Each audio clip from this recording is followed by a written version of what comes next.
Oke cuy, selamat datang para sesepuh, newbie dan juga para suhu cuy di channel yang membahas anime spoiler tipis-tipis cok. Dan kali ini kita bakalan ngoceh lagi tentang episode seru hari ini cuy. Sebelum itu ya jangan lupa subscribe dan follow juga lah. Yang mana spoiler episode anime Jujutsu Kaisen kali ini cuy, pertarungan antara Choso dan Naoya Zenin diawali dengan perseteruan yang telah berlangsung.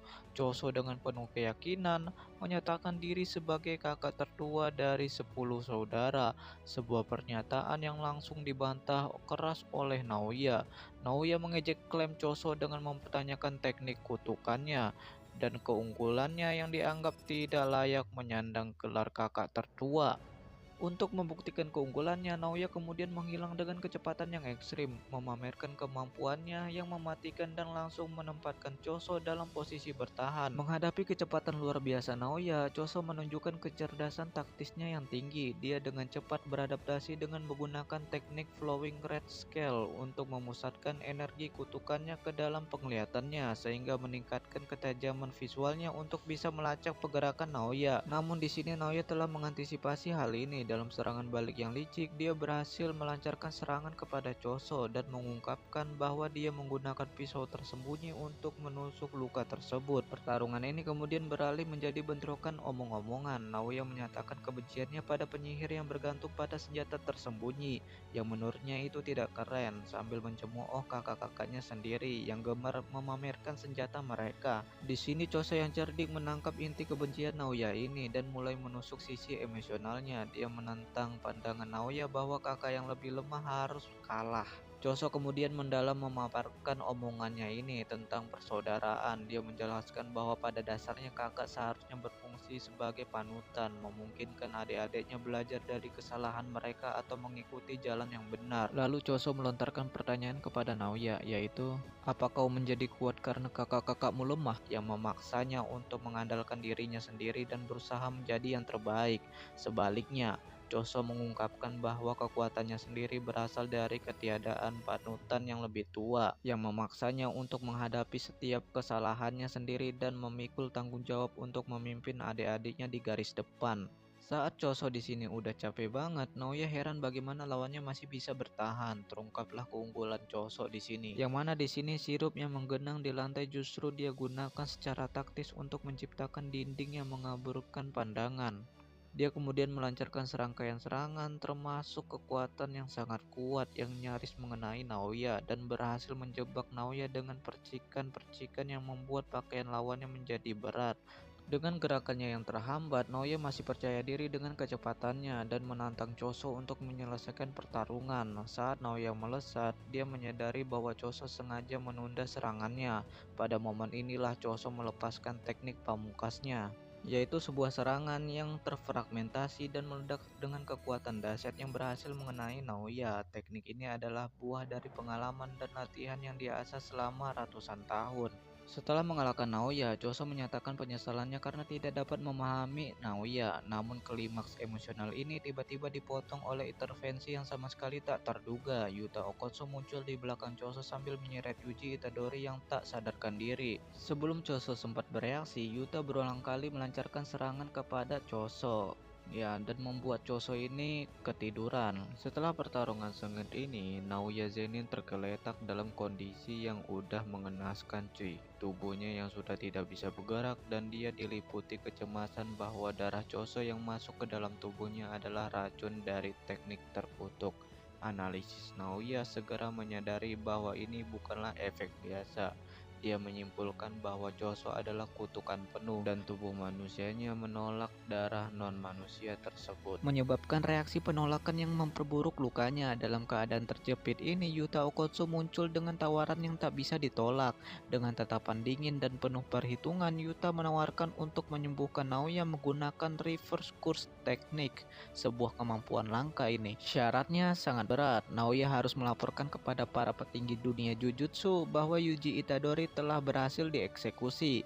Kesempatan ini menempatkan Naoya dalam posisi yang tidak menguntungkan. Kita bergeser ke sebuah flashback dramatis yang mengungkap rahasia dalam keluarga Itadori, menunjukkan Jin Itadori, ayah Yuji, sedang menggendong bayi Yuji dan berbicara dengan ayahnya, Wasuke. Wasuke memperingatkan Jin tentang bahaya dari istrinya, Kaori. dengan kata-kata samar bahwa Jin akan KO jika tidak menyerah. Percakapan mereka terpotong ketika sosok yang sangat mengejutkan muncul. Kao Itadori sendiri dengan jahitan yang khas melintang di dahinya. Penampilan jahitan ini adalah tanda bahwa tubuh Kaori telah diambil alih oleh Kenjaku. Kembali ke masa kini, Yuji terbangun dengan bingung di samping api unggun dengan Yuta duduk di dekatnya. Kekagetan Yuji karena masih hidup dijawab oleh Yuta dengan sebuah penjelasan yang melibatkan flashback ke bulan sebelumnya. Sebelum insiden Shibuya, saat itu Satoru Gojo telah mendatangi Yuta dan memintanya untuk melindungi murid-murid tahun pertama, terutama Yuji, yang seperti Yuta dahulu. Rencana Yuta ternyata brilian dan penuh risiko. Dia berpura-pura menerima tugas sebagai eksekutor Yuji dan bahkan membuat sumpah mengikat gitu cuy. Yuta benar-benar menghentikan jantung Yuji, tetapi pada detik yang sama dia langsung menyembuhkan dengan reverse course teknik.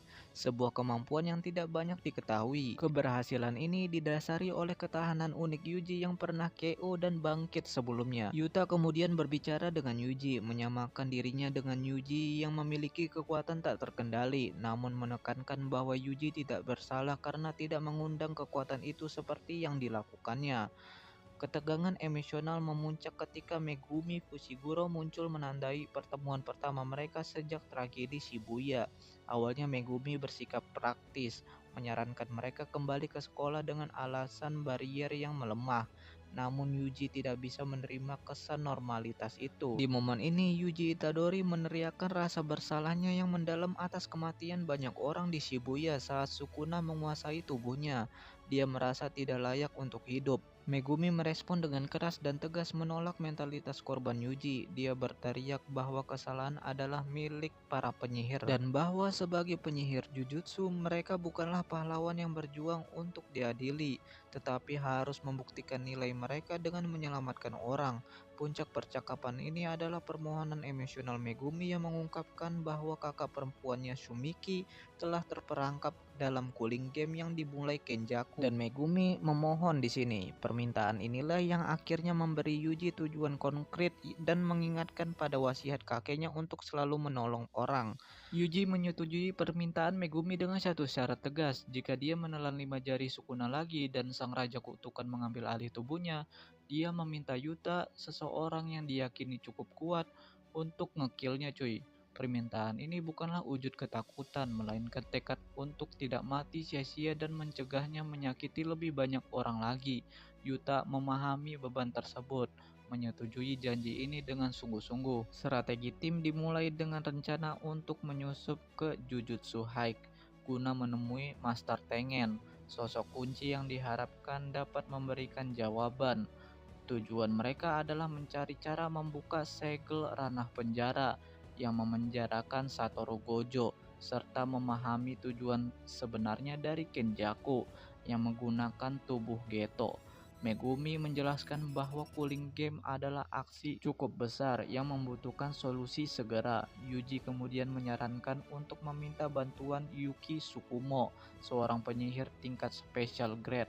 Megumi mengungkapkan bahwa ide tersebut sejalan karena Yuki memang sedang bersembunyi di sekolah tersebut. Namun kendala besar menghadang. Tempat kediaman Tengen, Tombs of the Star, dilindungi oleh penghalang yang mengacak lebih dari 1000 pintu, di mana hanya satu yang benar, membuatnya hampir mustahil ditemukan. Di tengah pembahasan strategi, beban emosional Yuji akhirnya meledak. Dia tidak bisa menahan diri lagi dan menanyakan nasib Nobara. Jawaban yang diterimanya adalah keheningan yang menyakitkan. Megumi tidak mengucapkan sepatah kata pun. Dia hanya menatap Yuji dengan penuh kesedihan dan simpati, lalu menundukkan kepalanya ke tanah. Bahasa tubuh itu lebih dari cukup untuk membuat Yuji memahami kebenaran yang menghancurkannya. Dia berusaha keras untuk menahan tangisannya sambil bergumam. Di titik terendah ini, solusi tak terduga muncul dari Choso, yang ternyata diam-diam mengikuti percakapan. Nah, di sini dia memiliki hubungan darah dengan saudara-saudaranya yang disimpan di gudang kutukan dekat pintu masuk yang benar. Koneksi ini dapat memandu mereka melewati labirin penghalang tersebut. Tim yang terdiri dari Yuji, Megumi, Yuta dan Choso akhirnya menyusup ke Jujutsu Hike dan bertemu dengan Yuki Tsukumo serta Maki Zenin. Penampilan Maki mengejutkan mereka semua, rambutnya pendek, matanya yang satu tertutup perban, dan tubuhnya dipenuhi luka bakar parah sisa pertempuran melawan Jogo. Kekuatan fisiknya yang luar biasa berkat pembatasan itulah yang menyelamatkan nyawanya. Berbeda dengan Naobito, Zenin yang tewas saat Maki menanyakan identitas Choso, suasana menjadi canggung. Yuji dengan ragu-ragu akhirnya berkata, "Anggap aja dia kakakku saat ini." Perkataan ini membuat Choso sangat terharu dan bahagia karena untuk pertama kalinya Yuji mengakuinya sebagai saudara. Dipandu oleh ikatan darah Choso, tim berhasil menemukan pintu yang benar menuju Tombs of the Star. Di depan mereka terbentang pemandangan tak terduga, sebuah jurang besar yang mengarah ke hutan purba. Mereka melanjutkan perjalanan, menemukan elevator, dan turun ke koridor tempat Tengen berada. Sepanjang jalan, Yuki menjelaskan bahwa noda darah yang mereka lihat adalah jejak dari peristiwa 11 tahun lalu yang mengubah dunia Jujutsu, yang melibatkan Toji Fushiguro. Awalnya mereka hanya menemukan kekosongan saat tiba di kuil utama, seolah-olah Tengen menolak mereka.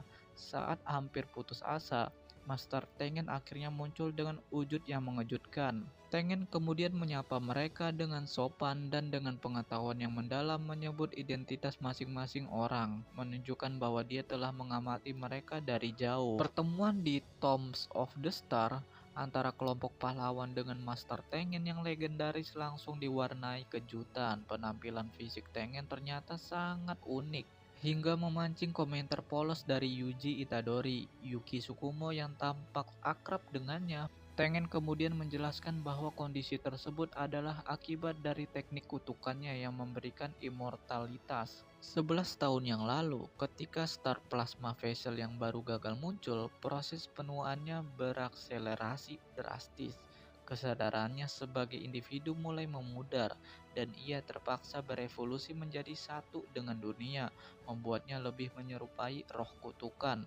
Dalam pembahasan yang mendalam, Tengen mengungkap identitas dan rencana besar musuh mereka.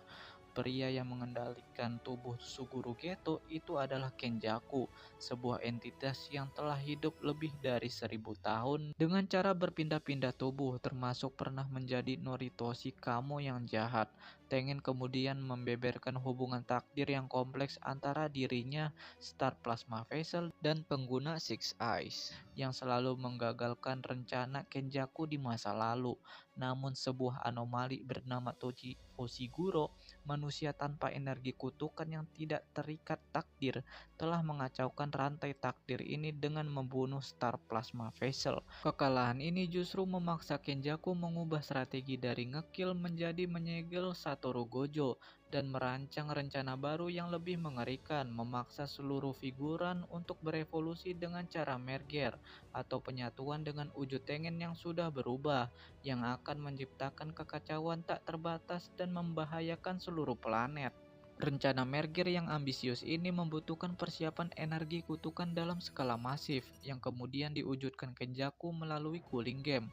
Tengen menjelaskan bahwa Cooling Game pada hakikatnya adalah sebuah ritual raksasa yang menggunakan energi kutukan para pemain dan bariernya untuk mempersiapkan seluruh figuran agar siap untuk merger. Melalui permainan ini, Tengen dapat dipaksa untuk menyatu dengan umat manusia. Yang memperumit situasi adalah evolusi Tengen yang membuatnya mirip roh kutukan, justru menjadikannya target sempurna untuk teknik manipulasi roh kutukan milik Kenjaku. Dan ia tidak memiliki kekuatan untuk menolak merger tersebut. Selain itu, Kenjaku telah mengikat diri dengan Binding Vow yang cerdik membuatnya bukanlah master dari Cooling Game, sehingga membunuhnya tidak akan menghentikan ritual. Satu-satunya cara mengakhiri game adalah dengan kematian semua pemain atau dengan menambahkan aturan baru. Menghadapi situasi yang hampir mustahil ini, Tengen menawarkan sejumlah strategi. Langkah pertama adalah mengumpulkan 100 poin dalam Cooling Game untuk menambahkan aturan baru yang memungkinkan pemain seperti Sumiki untuk keluar dengan aman, serta tentu saja membebaskan Satoru Gojo dari segel. Untuk membuka penjaranya, diperlukan alat kutukan khusus yang dapat membatalkan teknik kutuk. Yang sayangnya sudah hilang, namun Tengen mengungkapkan harapan terakhirnya. Seorang penyihir dari 1000 tahun lalu yang bernama Hana Kurusu yang memiliki teknik yang dapat menghapus teknik kutukan lain, telah bereinkarnasi sebagai pemain dalam Cooling Game. Dialah kunci membebaskan Gojo. Sebelum kelompok itu berangkat, Tengen meminta pelindungannya, dan Yuki Tsukumo serta Choso dengan sukarela bersedia tinggal dengannya untuk menjaganya juga. Sementara Yuta Okkotsu bergabung dengan Yuji dan Megumi untuk memulai misi penyelamatan yang berbahaya ini. Sedangkan Maki Zenin mendapatkan misi penting untuk kembali ke klan Zenin untuk mengumpulkan alat kutukan. Setelah Gojo disegel, klan Zenin dan Kamo telah mengambil alih banyak senjata kutukan dari gudang Jujutsu Hike, dan status Megumi sebagai kepala klan yang baru memungkinkan Maki untuk mengambilnya kembali. Untuk mengumpulkan informasi dari dalam, Yuta Okkotsu, salah satu penyihir terkuat, akan memasuki Cooling Game sendirian. Namun hal ini menimbulkan masalah tersendiri karena Yuta sebelumnya telah bersumpah akan membunuh Yuji jika Sukuna kembali muncul. Megumi dengan cemas mencatat bahwa jika dirinya KO, Yuta mungkin tidak ragu untuk melaksanakan ancaman itu. Adapun Yuji dan Megumi sendiri mendapat tugas untuk menemukan dan merekrut Kinji Hakari. Hakari dikenal sangat tangguh, dan Yuta bahkan menyatakan bahwa dalam kondisi marah Hakari bisa melampaui kekuatannya sendiri. Setelah pembagian tugas, suasana haru menyelimuti perpisahan tim. Yuji secara tulus berterima kasih kepada Choso yang berusaha menyembunyikan air matanya saat mengucapkan selamat tinggal pada adik kecilnya. Setelah itu semua, kita beralih ke sebuah tempat yang lain, memperkenalkan pemain Cooling Game pertama, yaitu Fumihiko Takaba. Takaba adalah seorang komedian berusia 35 tahun yang gagal, yang aksinya hanya mendapatkan tatapan bosan dari penonton. Di sini rekannya menyuruhnya untuk menyerah dan mencari hal yang lain yang cocok sama si Takaba ini. Si Takaba pun kebingungan, namun di momen ini rekannya yang lain memberikan perspektif unik. Dan ya, kemungkinan si Takaba ini mempunyai energi. Oke lah cuy, sekian dulu video spoiler episode anime hari ini cuy. Makasih banget kepada para sepuh, suhu, figuran, NPC, juga penonton gratisan, penonton biasa, juga penonton premium di Best Station cuy. Makasih banget udah ngeluangin waktunya untuk ngedengerin gue cuman ngebaca doang cuy. Kalian keren banget coy. Nanti gue lanjut lagi di episode berikutnya di minggu depan cuy. Gila, episode berikutnya bakalan seru parah coy. Makanya untuk para sepuh dan suhu, jangan lupa share ke sepuh dan suhunya, juga figuran NPC jangan lupa share ke figuran dan NPC teman kalian juga cuy ya. Makasih banget udah nonton dan luangin waktunya untuk ngedengerin gue cuman ngebacot doang cuy. Dan ya, jangan lupa tekan tombol like-nya juga cuy. Kalau udah, makasih banget. Jadi ya, sekarang gue pamit. Sekian dulu video dari gue. Terima kasih buat kalian para sepuh dan suhu. Jangan lupa subscribe. Bye bye.